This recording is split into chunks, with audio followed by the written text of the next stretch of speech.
You have your career goals, you have a plan with all the steps to achieve it, but you're still getting stuck. In this video, I'm going to talk to you about what you're missing so that you can achieve the career that you want. What is often missing is broader sponsorship. And broader sponsorship actually happens in the moment of work. So when you are in those meetings where visibility is extremely important, you are not being seen as a strategic leader. Maybe you're missing the opportunity to facilitate and steer the room into a decision.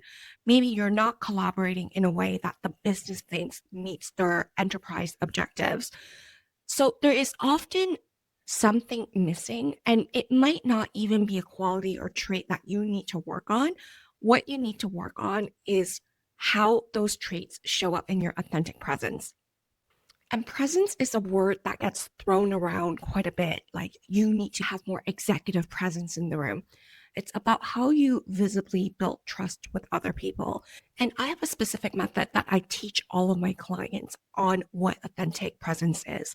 It is a balance of self-advocacy and your relationship with other people. And it needs to be a perfect balance, because when you exaggerate too much on self-advocacy, you may come off as selfish. Or if you diminish your self-advocacy and you focus too much on your relationship with others, people don't see what you stand for. So let's break this down a little bit further. What is self-advocacy? Self-advocacy starts with understanding your values and your strengths. It's understanding what you stand for. If you think about all the quiet leaders out there who are excelling, I bet you that you can name the same few qualities that make them stand out by still being authentic in who they are. Oftentimes, they speak up with a lot of passion and conviction. They stand in their expertise and they are passionate about what they stand for, and therefore they're able to articulate their positioning from a place of truth for them. So self-advocacy is really tapping into your own character, really having a good understanding of yourself, what you truly stand for, what you're unwilling to forfeit, and what you're willing to go above and beyond to ensure that people understand where your strengths are and what you value. And this is very different from self-promotion. Self-promotion, I think, is really pretentious. There are people who speak up for the sake of speaking up. There are people who love just hearing the voice just to fill the void. And it doesn't necessarily add anything into the conversation.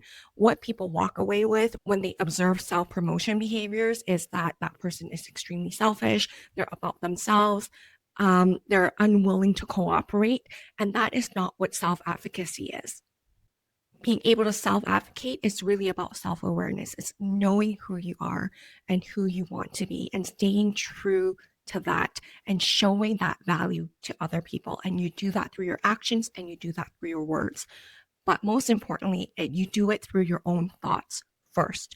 You can't self-advocate if you continue to shrink, if you continue to feel like your value is not worthy. So you have to find your value in tandem with your own deservedness. And then the second aspect of your authentic presence is your relationship with others. And I bet a lot of you have great relationships with your stakeholders. They trust you a lot to do the work. They understand that you are a workhorse. You go above and beyond. You execute extremely well. But relationships are a two-way street. So you can't just give, and give. Part of relationship building is ensuring that the person that you're working with understands all of you, not just your work, your output. Are you putting yourself out there? The way that you interact at home with your family, with your children, with your spouse, the way that you act with your friends, are those the same impressions that's showing up at work? Or are you solely known for your work ethic? So this is really putting up a mirror and understanding what are the perceptions that other people have of you? What are the gaps there? And having them see you in your full authentic self.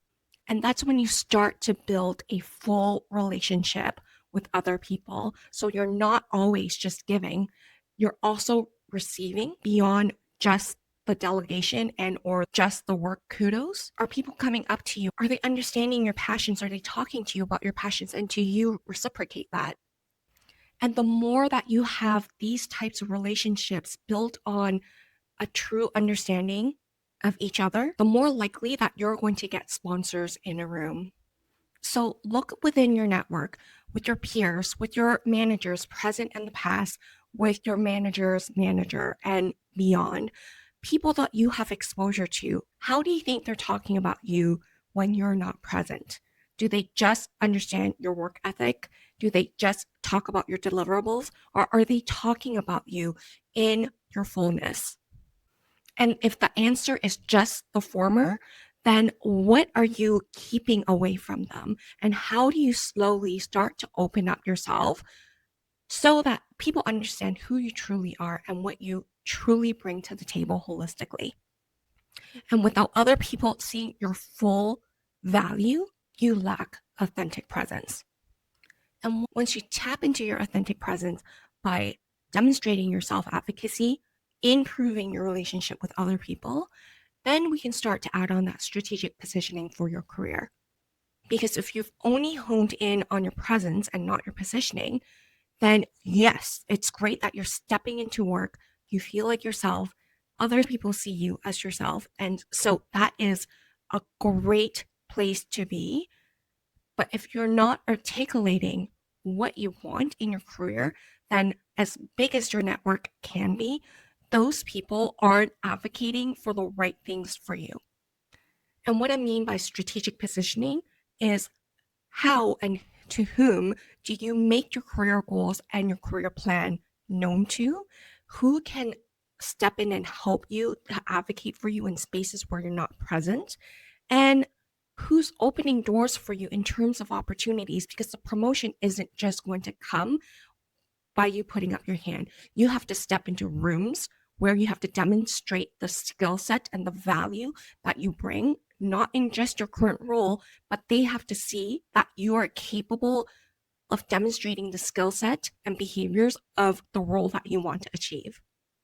And those opportunities just don't land in your lap. You need to be positioning yourself and making sure that you are advocating for those particular opportunities so that you're more likely to get that promotion when the vacancy becomes available. And to put all of this in motion, I've created the SEEN leadership experience. So SEEN stands for self, expression, experience, and next level.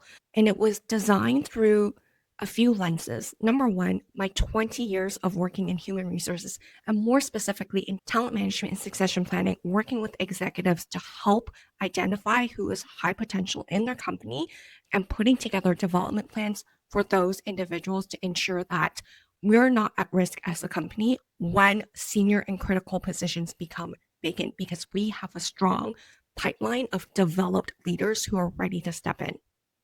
Secondly, it comes from my experience in leadership development. So not just coaching leaders, but putting together programs based on assessments to understand the critical skills that leaders need in the workplace and putting in motion experiences and programs that's going to help them not just acquire those skills, but to sustain them in the workplace as well. And the last lens is my own personal experience as a quiet professional. I am someone who grew up with a lot of compliance when I was younger. So I did what I was told. And one of the things that I was told is that if you put your head down and you work hard, you will achieve everything. And that didn't necessarily quite translate. And I went through a lot of self-discovery to understand what was keeping me silent and how I had to unlearn that quietness. So the SEEN experience is really a method that goes through self, which is really understanding what are the limiting experiences that you have, either in your upbringing, like me, or maybe in your recent experiences. Maybe you have quiet quitted. And what is limiting you at work today, and how to reframe so that you can move forward knowing your strengths and values. And then we're going to translate that into expression. So expression is really about how you show your value. And that could be through communication. It could be the way that you interact with others. It could be in the way that you present yourself. So we really tap into a level of expression that is going to be true to you, but also strategic so that you are able to have your full value recognized at work and beyond. So that's tapping into your authentic presence. Then we move into the strategic positioning, which is the experience. So we need to find real life experiences within your work because we're not going to find made up processes. We can't find made up meetings for you to practice your skills. We need to find within your calendar what is already happening, how are you already showing up, and what you can start to tweak differently so that you're being seen as your authentic self and you start positioning yourself for the career goal that you want to achieve. And then the last acronym, the N, stands for next level, which is really all about how do you have those conversations with leaders? How do you articulate your ambition? How do you ensure that they see your potential for that future promotion or whatever your career goal is? And why we go through this sequentially is because you can't step into career positioning without your authentic presence. If you go into your positioning and you know already that something is missing in the way that you present at work, in the way that you understand your own value, most likely the people on the receiving end see the same thing as well. So they won't advocate for you. In fact, it might backfire on you because what they're thinking is like, oh my goodness, is this person really coming to me asking for a promotion when they can't even lead strategically or when they can't even collaborate in the way that we expect them to and build relationships in a meaningful way that benefits the enterprise? So this is why we work on this sequentially in the scene leadership experience. I'm going to be launching this program in April, and I am so excited to start the waitlist process. So if you want to join this experience, check the link in my comments. You can just sign up. There is no commitment. Just because you've signed up, it doesn't mean that you have to join. All it means is you're going to get information about it and you're going to get some early bird specials. Why I'm calling this an experience is because it's not going to be your typical program where you just click through a bunch of web-based trainings.